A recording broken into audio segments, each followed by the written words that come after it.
တောင်ပေါ်မှာအမဲလိုက်နေတော့ဝင်ပလွေတကောင်ကမြေခွေးမလေးတကောင်ကိုအပေါ်ကနေတက်ခွနေတာကိုတွေ့လိုက်ရတယ်အဖိုးကချက်ချင်းပဲသူ့ရဲ့အမဲလိုက်တနက်ကိုမောင်းတင်လိုက်ပြီးနှစ်ကောင်စလုံးကိုအဆုံးစီရင်ဖို့ပြင်လိုက်တယ်ဒါပေမဲ့အဲ့ဒီမြေခွေးမလေးကအဖိုးကိုစကားလှမ်းပြောလာလိုက်တယ်အဖိုးကြီးဒီနေ့သာကျမအသက်ကိုကယ်ပေးခဲ့မယ်ဆိုရင်နောက်တစ်ချိန်ကျရင်ကျမအဖိုးကြီးစီတေချာပေါက်ပေးဆက်ပါမယ်အဖိုးလည်းခဏလောက်စဉ်းစားလိုက်ပြီးတနက်ကိုချိန်ရွယ်ကအဲ့ဒီကြမ်းတမ်းတဲ့ဝင်ပလွေကြီးကိုပဲပြစ်လိုက်တယ်မြေခွေးဖြူမလေးဂရီပေးထားခဲ့တဲ့အတိုင်းပဲအဲ့ဒီညမှာပဲသူမဟာအဖိုးရဲ့အိမ်ယာထဲကိုတိုးဝင်လာခဲ့တယ်နောက်တစ်နေ့မိုးလင်းချိန်မှာတော့မြေခွေးဖြူမလေးကပျောက်ကွယ်သွားခဲ့ပြီဒါပေမဲ့အဖိုးရဲ့ခေါင်းအောင်ဘေးမှာမွေးကင်းစမိန်းကလေးငယ်တယောက်ရောက်နေခဲ့တယ်အဲ့ဒါကျွန်တော်အမေပဲတဘာဝအတိုင်းပဲကျွန်တော်အမေရဲ့မျက်လုံးတွေကအပေါ်ကိုကော့တက်နေပြီးလမ်းလျှောက်တဲ့အခါသူ့ခါးလေးကမွေးတကောင်လိုလူးလွန်နေတတ်တယ်ဒါပေမဲ့အဖိုးကတော့အမေကိုကမြေခွေးနဲ့ထွက်တယ်ဆိုပြီးယွန်ရှာခဲ့တယ်ဒါကြောင့်သူကအမေကိုမြေဝမြစ်ကမ်းဘေးကိုတန်းခေါ်သွားပြီးမြစ်ထဲကိုပစ်ချလိုက်တယ်ဒါပေမဲ့အမေကရေနဲ့မသွားတဲ့အပြင်မထင်မှတ်ပဲငကားမင်းကြီးကသူ့လက်နဲ့ဖမ်းဆယ်လိုက်ပြီးအဲ့ဒီမွေးပြတ်တဲ့အနံ့ကိုရသွားတာနဲ့ငကားနန်းတော်တွေကိုတန်းပြီးဆွဲခေါ်သွားခဲ့တယ်ဒါပေမဲ့လောက်ဝက်တောင်မပြည့်ခင်မှာပဲအမေဘိုက်ကကြီးလာခဲ့တယ်အစာပိုင်းမှာတော့သူကငကားတွေအားလုံးရဲ့အထက်ကမင်းသမီးတစ်ပါးဖြစ်လာတော့မယ်လို့ထင်ခဲ့တာဒါပေမဲ့ငကားမင်းကြီးကဝမ်းသာမဲ့အစားဒေါသတကြီးနဲ့အမေကိုအေးဆက်လာတဲ့ရေအောက်ချင်းထောင်ထဲမှာတန်းပြီးပိတ်ထောင်လိုက်ပြီးကြောက်စရာကောင်းတဲ့ချင်းချောက်စကားကိုပြောတယ်ဒီငကားကလေးမွေးလာတာနဲ့တပြိုင်နက်နှစ်တရာစာတရားကျင့်ကြံမှုစွမ်းအားတွေရဖို့အတွက်သူ့ကအရှင်လက်လက်ဝါမျိုးပြစ်မယ်အမေကကျွန်တော်မွေးလာမယ့်နေ့မှာကျွန်တော်ကိုကာကွယ်နိုင်ဖို့အတွက်မြစ်ဝမြစ်ထဲကနေလွတ်မြောက်အောင်အစွမ်းကုန်ရုန်းကန်ခဲ့ပြီးမြေကမ်းဘေးမှာကျင့်စဉ်အောင်မြင်ဖို့ကြာရှုံးထားတဲ့အစိမ်းရောင်အမွေးတောင်တွေနဲ့ဖီနစ်ငှက်တကောင်စီကိုကျွန်တော်ကိုအံ့နံခဲ့တယ်ကျွန်မတောင်းပန်ပါတယ်ကျွန်မကလေးကိုကယ်ပေးပါသူ့စီမှာစစ်မှန်တဲ့ငကားသွေးကြောရဲ့ကာကွယ်မှုပါလာတယ်နောက်တစ်ချိန်ကျရင်သူကတင်ကျေးစုကိုတေချာပေါက်ဆက်ပြီးနိဗ္ဗာန်ဘုံကနေပြန်လည်မွေးဖွားလာနိုင်အောင်လုပ်ပေးပါလိမ့်မယ်နောက်ထပ်9ရက်လောက်ပဲစောင့်ပေးပါအဲဒီလိုပြောပြီးတာနဲ့တပြိုင်နက်အမေကမြစ်ထဲကိုလဲကျသွားပြီးကြမ်းတမ်းလာတဲ့ရေလိုင်းတွေနဲ့အတူမျောပါသွားခဲ့တယ်အဲ့ဒီအချိန်ကစပြီးအမေကိုဘယ်တော့မှပြန်မတွေ့ရတော့ဘူးဒါပေမဲ့ဒဏ်ရာရနေတဲ့အဲ့ဒီဖီနစ်ငှက်ကရုတ်တရက်အလင်းတန်းတစ်ခုထွက်ပေါ်လာပြီးအဖြူရောင်ဝတ်ဆင်ထားတဲ့အမျိုးသမီးတဦးအဖြစ်ပြောင်းလဲသွားခဲ့ပြီးကျွန်တော်ကိုညင်ညင်တာတာလေးပွေးဖက်ထားခဲ့တယ်လူအဖြစ်ပြောင်းလဲသွားတဲ့အဲ့ဒီဖီနစ်ငှက်ကိုရွမ်စုရှင်းလို့ခေါ်တယ်အဲ့ဒီအချိန်ကစပြီးသူကကျွန်တော်ရဲ့ဆရာဖြစ်လာဆရာကကျွန်တော်ကိုသူ့ရဲ့နေအိမ်စီခေါ်သွားတဲ့ညမှာပဲကျွန်တော်ဟာစစ်မှန်တဲ့နဂါးနဲ့ကြားဖြစ်တယ်ဆိုတဲ့သတင်းကလောကကြီးထဲမှာကောလာဟလအဖြစ်ပြန့်နှံ့သွားခဲ့တယ်စစ်မှန်တဲ့နဂါးရဲ့သားကိုရရှိတဲ့သူတိုင်းဟာသူတို့ရဲ့လုပ်ငန်းခွင်မှာအလျင်အမြန်တိုးတက်လာပြီးအဆုံးအစမရှိတဲ့ဒနာဥစ္စာတွေကိုရရှိနိုင်မယ်လို့ပြောကြတယ်ဒါပေမဲ့ကျွန်တော်ဆရာကတင်းကျပ်တဲ့စီးမြင့်တစ်ခုကိုချမှတ်ခဲ့တယ်အဲ့ဒါကတော့ရင်နှစ်ရင်လရင်ရက်မှာမွေးဖွားပြီးအလွန်စင်ကြယ်တဲ့ရင်ခန္ဓာကိုယ်ပိုင်ရှင်တွေသာဒီကလေးအနားကိုချင်းကပ်ခွင့်ရှိတယ်ဆိုတာပဲပြီးတော့အနားကိုလာခွင့်ရသူတိုင်းဟာအယုကအစပြန်လည်မွေးဖွားလာနိုင်ပြီးသူတို့ရဲ့ကံကြမ္မာကိုမိုးကောင်းကင်ကိုအန်တုပြီးပြောင်းလဲပြစ်နိုင်တဲ့အဲ့ဒီသတင်းပြန့်သွားတဲ့အခါတစ်ချိန်ကတိတ်ဆိတ်နေခဲ့တဲ့ရွာလေးဟာရုတ်တရက်စီကားသွားခဲ့တယ်ကျွန်တော်ဆရာရဲ့အိမ်တကားဝမှာလူအုပ်ကြီးဝိုင်းရံနေခဲ့တယ်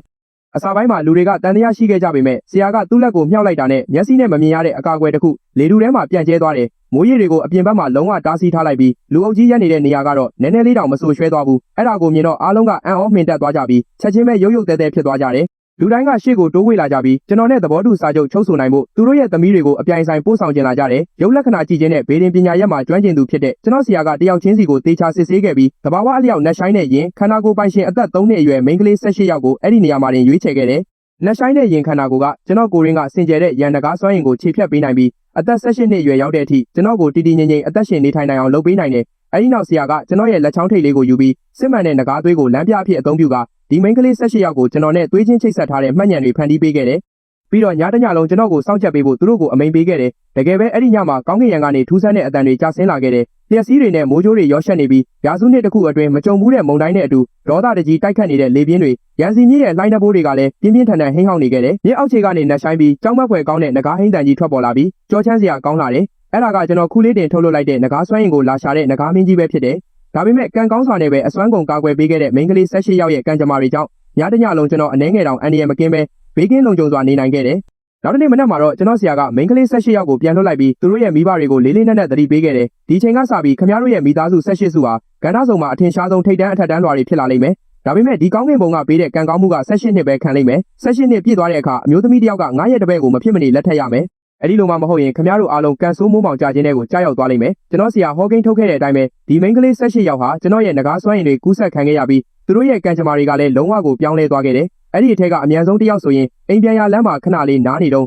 တစ်ပင်ပေါ်ကနေရွှေတုံးတွေအပြည့်ပါတဲ့အိတ်ကြီးတဲ့အိတ်သူ့ရှေ့တဲ့ကိုကျလာခဲ့တယ်အဲ့ဒီအချိန်ကစပြီးသူကစားဝတ်နေရေးအတွက်ဘယ်တော့မှပူးစရာမလိုတော့ဘူးအနည်းဆုံးတစ်ယောက်ကတော့3လအကြာမှနည်းနည်းလေးထူးခြားလာခဲ့တယ်ဒါပေမဲ့စင်တစ်ခုပေါ်ကနေရန်အကွဲချောင်းထဲမှာနှစ်ပေါင်းများစွာပိတ်လောင်ထားတဲ့ရှားပါပြီးတန်မိုးကြီးတဲ့ကြောင်းမြတ်ရတနာတစ်တာတစ်လုံးကိုသူရှာတွေ့ခဲ့တယ်အဲ့ဒီအချိန်ကစပြီးသူဟာပူပင်တော့ကကင်းကင်းနဲ့ချမ်းသာကြွယ်ဝစွာနေထိုင်ခဲ့ရတယ်ရေစီးနဲ့မျောပါလာတဲ့တစ်တုံးတုံးကိုလိုက်ဖမ်းရင်းနဲ့တဲတောင်ပြင်ပေါ်မှာအကောင်းဆုံးအရေးသွေးရှိတဲ့ရေခဲကြောက်စိမ်းတုံးကြီးတုံးကိုရှာတွေ့ခဲ့တဲ့သူတောင်ရှိသေးတယ်။အဲ့ဒီချိန်ကစပြီးသူ့မိသားစုကညာရင်းချင်းကြီးပွားတိုးတက်သွားပြီးမျိုးဆက်ပေါင်းများစွာချမ်းသာဒုက္ခကိုခံစားခဲ့ကြရတယ်။နဂါးစွမ်းရင်ကယူဆောင်လာပေးတဲ့ဒီလိုထူးခဲ့တဲ့ကံကောင်းမှုတွေကြောင့်ပဲကျွန်တော်ဆရာကကျွန်တော်ကိုအထက်ထက်အခါကမှာကြားခဲ့တယ် မင်းမမင်းရဲ့အသက်ကိုအလှည့်ကျကာကွယ်ပေးမဲ့ဒီအဆောင်ရှောက်မိန်းကလေး18ယောက်ရှိတယ်ဒါမှသာမင်းအသက်18နှစ်အရွယ်ကိုဘေးကင်းကင်းနဲ့ရောက်နိုင်မယ်ဒါပေမဲ့အဲ့ဒီမတိုင်ခင်မှာငါတစ်သက်လုံးတင်ယူလာခဲ့တဲ့ရုပ်လက္ခဏာဖတ်တဲ့ပညာရက်တွေကိုမင်းစစ်စစ်ဆက်ဆက်တက်မြောက်ထားရမယ်နည်းနည်းလေးမှပြင်းရည်ခွင့်မရှိဘူးဒါအပြင်နှစ်စဉ်နှစ်တိုင်းမင်းကအဲ့ဒီမိန်းကလေးတွေကတယောက်ရဲ့အိမ်မှာတစ်နှစ်အပြည့်နေထိုင်ရမယ်တယောက်ကမင်းကိုတစ်နှစ်ကာကွယ်ပေးမယ်လူ18ယောက်ကမင်းကို18နှစ်တိတိကာကွယ်ပေးလိမ့်မယ်အဲ့ဒီချိန်တုန်းကကျွန်တော်ကငယ်ရွယ်ပြီးဘာမှနားမလည်သေးတော့ခေါင်းပေါ်ပြီးဆရာကိုမေးခဲ့တယ်ဘာလို့သူများအိမ်တွေမှာသွားနေရတာလဲကို့ဘာသာကိုနေလို့မရဘူးလားဘာလို့လဲဆိုတော့အဲ့ဒီမိန်းကလေးတွေရဲ့ကံကြမ္မာကသူတို့ရဲ့ကိုယ်ပိုင်အမိုးအောက်မှာမှမင်းရဲ့ကံကြမ္မာနဲ့ပေါင်းစပ်နိုင်မှာမို့လို့ပဲဒီလိုနည်းနဲ့မြေကြီးရဲ့စွမ်းအင်ကငကားရဲ့စွမ်းအင်ကိုအားဖြည့်ပေးလိမ့်မယ်ဒါကကောင်းကင်ဘုံရဲ့နေရာမှာပဲဒါအပြင်မင်းသားငါးနောက်ကိုအမြဲတမ်းလိုက်နေမယ်ဆိုရင်ငကားမင်းကြီးကမင်းကိုခြေရာခံပြီးသွားတော့ပြီအဲ့ဒီလိုဆိုရင်မင်းကအနာကိုဘယ်တော့မှဘေးကင်းကင်းနဲ့ပြန်ရောက်လာနိုင်တော့မှာမဟုတ်ဘူးမင်းအသက်18နှစ်ပြည့်တဲ့အခါဒီ18ယောက်ထဲကတယောက်ကိုလက်ထပ်ဖို့မင်းရွေးချယ်နိုင်တယ်တကယ်လို့သူတို့တဲကဘသူကမှသဘောမတူဘူးဆိုရင်တော့မင်းကိုယ်တိုင်ရဲ့ကောင်းကြီးကိုမင်းစွန့်ပစ်လိုက်ရလိမ့်မယ်အဲ့ဒီလိုပြောပြီးတာနဲ့ဆရာရဲ့မျက်နှာကရုတ်တရက်လေးနဲ့တည်ကြည်သွားပြီးအသက်18နှစ်မပြည့်ခင်အထိညကန်းတယောက်လိုဟန်ဆောင်နေရမယ်ငကားစွမ်းရင်နည်းနည်းလေးတောင်အပြင်ကိုထုတ်ပြလို့မရဘူးလို့အမိန့်ပေးခဲ့တယ်ငကားမင်းကြီးနဲ့တကယ်တမ်းဆုံတွေ့ခဲ့ရင်တောင်ညကန်းလိုပဲဆက်ပြီးဟန်ဆောင်နေရမယ်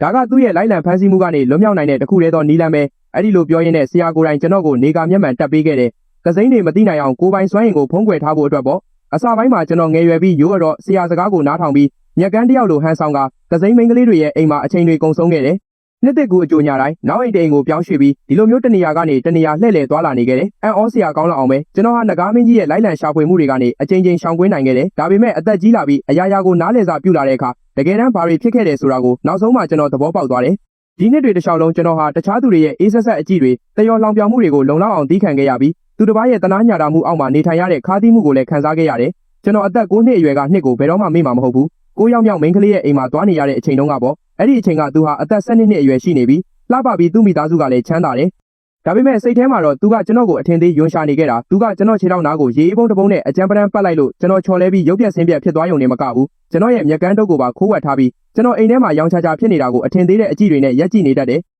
အဆိုးဆုံးကတော့ညတိုင်းသူကကျွန်တော်ကိုဒူးထောက်ခိုင်းပြီးသူ့ခြေထောက်တွေကိုဆေးကြောခိုင်းတာပဲရေဘူးရေအေးအနေတော်မဖြစ်ရင်သူကကျွန်တော်ကိုဆဲဆိုတယ်တခါကဆိုရင်ဆက်ပြရှာမတွေ့တာနဲ့သူကကျေးစလုံးကိုကန်ချလိုက်လို့ခြေဆေးရည်တွေကျွန်တော်တကူလုံးကိုဆင်ကုန်တယ်ပြီးတော့အိမ်ချန်ဝင်းထဲမှာနာရီဝက်လောက်ဒူးထောက်နေဖို့အပြစ်ပေးခဲ့တယ်ကျွန်တော်နေရမယ့်တစ်နှစ်တာကာလပြီးဆုံးလို့ထွက်သွားတဲ့အချိန်မှာသူကတမင်တက်တက်တကားဝမှာမောင်းတစ်ခုကိုထားပြီးအတန်ကျဲကြီးထွက်လာတဲ့အထိတူနဲ့ထုကအိမ်နီးချင်းတွေကိုအော်ပြောခဲ့တယ်အဲ့ဒီကတ်ဆိုးကြီးနောက်ဆုံးတော့ထွက်သွားပြီဟေ့ဒီညငါအားလုံးကိုတကားခံမယ်စိတ်ကြိုက်တာတောက်ကြတော့သူ့အတန်ကြောင့်လမ်းတစ်ဝက်လောက်ကလူတွေလာကြည့်ကြတယ်သူကအတန်ကျဲကြီးနဲ့ရီမောပြီးဝမ်းသာစရာကိစ္စကြီးတစ်ခုကိုအောင်ပွဲခံနေတဲ့ပုံစံနဲ့အနောက်ကိုလမ်းကြားမတက်ပါပဲကျွန်တော်မျက်ကန်းဖြစ်နေတာကိုသူဘလောက်မုန်းတီးတယ်ဆိုတာတကဘာလုံးကိုသိစေချင်နေတဲ့အတိုင်းပဲကျွန်တော်ငိုပြီးဆရာကိုသွားတိုင်တဲ့အခါဆရာကအေးဆက်ဆက်နဲ့ပြောတယ်သူတို့ကဒီတစ်နှစ်လုံးမင်းရဲ့အသက်ကိုကယ်တင်ပေးခဲ့တာပြီးတော့သူတို့မိသားစုချမ်းသာကြွယ်ဝလာဖို့အတွက်ငါလည်းငါရဲ့ငကားစွမ်းရင်ကိုအသုံးပြုပေးခဲ့တယ်ကျေးဇူးကမ်းတယ်ဆိုတာလူတွေရဲ့စိတ်ထဲမှာတာမန်ကိစ္စတစ်ခုပါပဲမင်းကသူတို့ကိုတနာဥစ္စာတွေပေးလိုက်တယ်လို့ထင်ပြီးသူတို့ကကျေးဇူးတင်တယ်လို့တွေးနေတာဒါပေမဲ့သူတို့ကတော့သူတို့ဘာသာကံကောင်းလို့ဖြစ်လာတာမင်းနဲ့ဘာမှမဆိုင်ဘူးလို့ပဲထင်ကြမှာတကယ်တော့နှစ်တွေကြာလာတာနဲ့အမျှဆရာရဲ့စကားတွေကိုကျွန်တော်ပို့ပြီးနက်နက်ရှိုင်းရှိုင်းနားလည်လာခဲ့တယ်